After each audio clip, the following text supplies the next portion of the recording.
Hello lovely people, welcome back to my channel. I hope you are all well. I have got a top on. Just look really undressed then.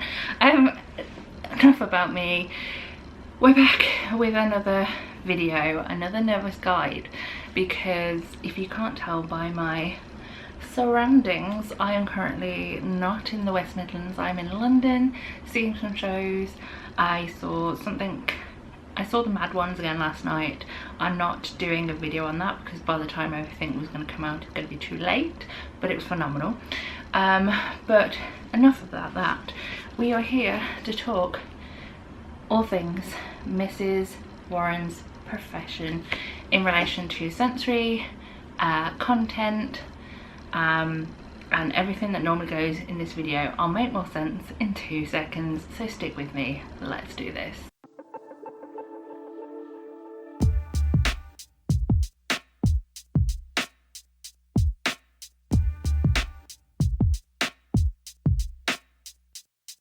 So yeah, we're back with another nervous guide. If you've never been here before, firstly, hello. I'm not usually this scatty. It's warm today, so my brain's gone. But basically, if I can, for every show that I see, I like to do 2 separate videos. Number 1, this one. This is a nervous guide. This is pretty much everything you need to know about the show before you go in. So that is, like I said, any content warnings, any sensory warnings, anything to do with the theatre, my view from my seat, things like that.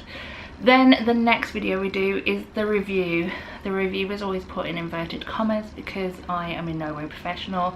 I'm down here seeing theatre alone, and I wanted to soundboard off people and chat to people about the things I've seen, but obviously I'm on my own, so I use these videos a way to have that chat.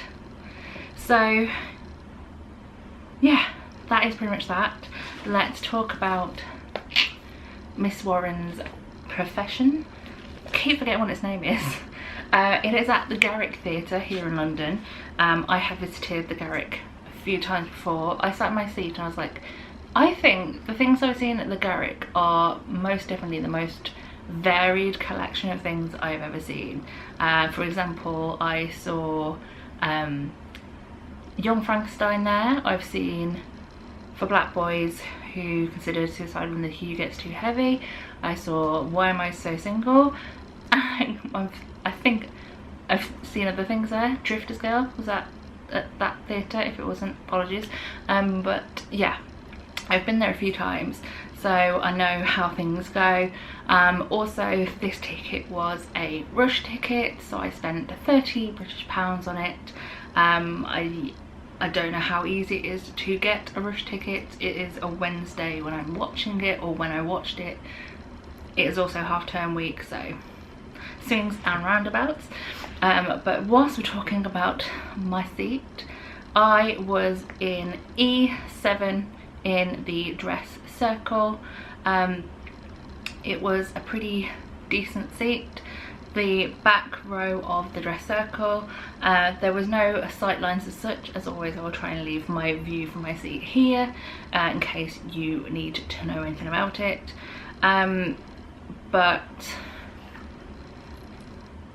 yeah, there is that overhang for the level above. However, everything for this play is down on the ground, so there's nothing missed.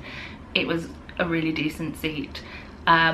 Also almost comfortable. The reason I say that, because this show has a running time of 1 hour 45, no interval.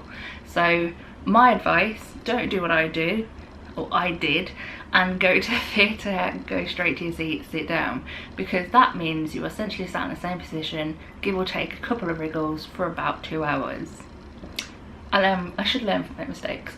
But yeah, it flew past, and it's not like you go, oh, I need an interval. I did need to have a drink break at one point, but I do carry around my own water bottle, and during one of the points where there was no dialogue and there was instead movement on the stage and music, I quickly opened that, had a quick sip, closed down. So that is view, running time, and Theatre, let's get into sensory and content warnings. So I, like I said, bought my tickets through Todaytix, and they do actually have an age suggestion. Don't know if it's a restriction or a suggestion, which is for 14 plus. I would assume that's more down to the conversations that happen in the show. Interesting fact, and I probably shall say it again in my review, but this play was written in 1893, and when it was played, or when it was first played, it was indeed banned from doing public performances in London. Interestingly, there is discussion of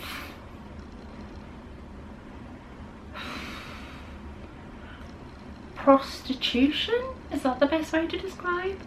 There is discussion, but the word is never used. It's kind of skirted around, and in relation to language in our world, there's no swear words, there's nothing like that, but the discussions that are had and the things that happen throughout the play are probably better not to be seen by a younger audience. Maybe. So that is something to be aware of. As you enter the theatre, there are little signs like this, which indicate that it is an hour and 45 no interval show, just in case you didn't realise and you didn't think, oh, I need to go for a wee first. I would suggest. It also suggests that the production contains haze. I was, like I said, in dress circle, so I saw the haze, but it wasn't a massive problem. It's not that kind of overflowing into the stalls kind of haze. If you know what I mean, you know what I mean. If you don't, then I don't know what I mean. 9 times out of 10, it's fine. The only other thing to discuss in relation to sensory warnings and content warnings in a way is the use of a prop gun on stage. Now, if you know me, you will know that for me the big triggers in my world are flashing lights, visible guns and gunshots and loud noises. So like I said, throughout the show there was 2 visible gun sightings. The first one is during Frank's first entrance. Frank holds the gun both times it's on stage, just so you're aware, but in the first time we meet Frank, there is a visible gun on his back. He carries it on and starts talking about the fact that he is teaching Vivi how to shoot a gun. The second time it is visible is when they are further on in the story, and at that point Vivi is talking to, hold on one second, Sir George Crofts.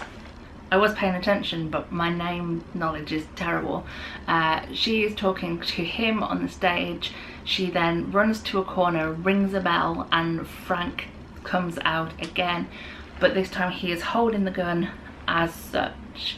It is never fired. He threatens to fire it in the dialogue, but it is never fired.